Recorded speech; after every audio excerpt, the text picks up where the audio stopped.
Tavira isn't the kind of place that hits you over the head with neon signs and overpriced cocktails. No, Tavira seduces you slowly, like a warm breeze on a lazy Algarve afternoon. One minute you're crossing a Roman bridge, the next you're sipping Vinho Verde beside a centuries-old church, wondering why no one told you Portugal's best seaside town is this quiet, this pretty, and somehow still under the radar.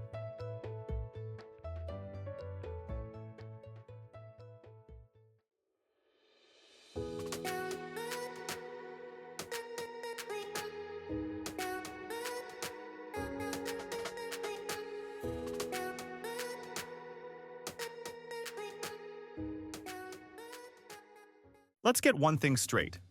Tavira is not for speed. It's not for rushing, not for Instagramming every tile, and definitely not for loud tourism.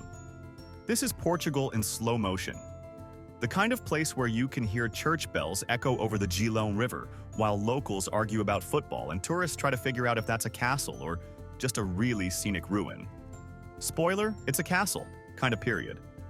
And speaking of the castle, yes, Tavira has one.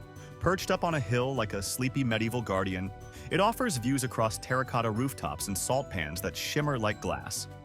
You don't need to spend hours there, 10 minutes, a few photos, and boom, you've absorbed 8 centuries of history and got your steps in. Efficient, charming, and slightly mysterious, just like Tavira itself. Now let's talk food.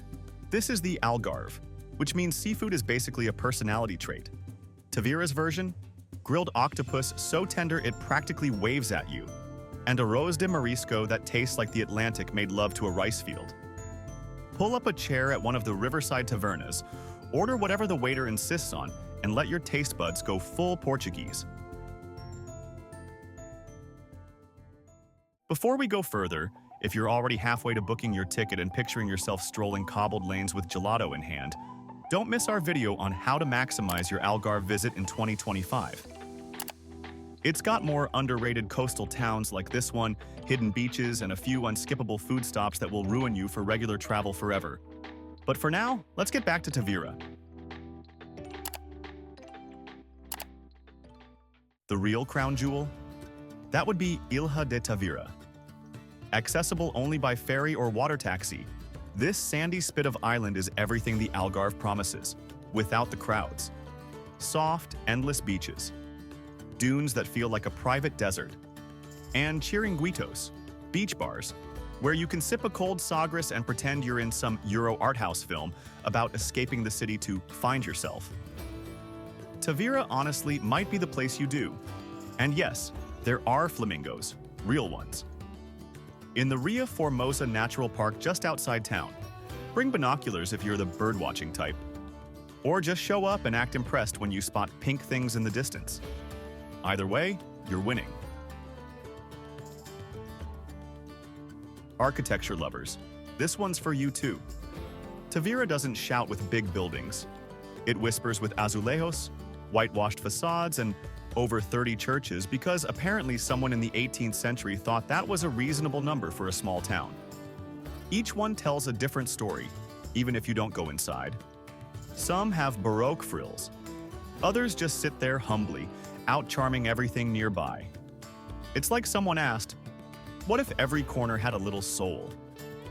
You'll also want to stroll down Rua da Liberdade, the main drag, for little boutiques and cafes that seem to exist purely to make you stay longer than you intended. Tavira messes with your sense of urgency. Suddenly, that quick weekend escape turns into 3 days, then 5, then maybe I'll just move here and start a bakery. Transportation? Easy. Faro Airport is less than 40 minutes away by car. Or take the train. Yes, Tavira has a station, and yes, it looks like a prop from a Wes Anderson film.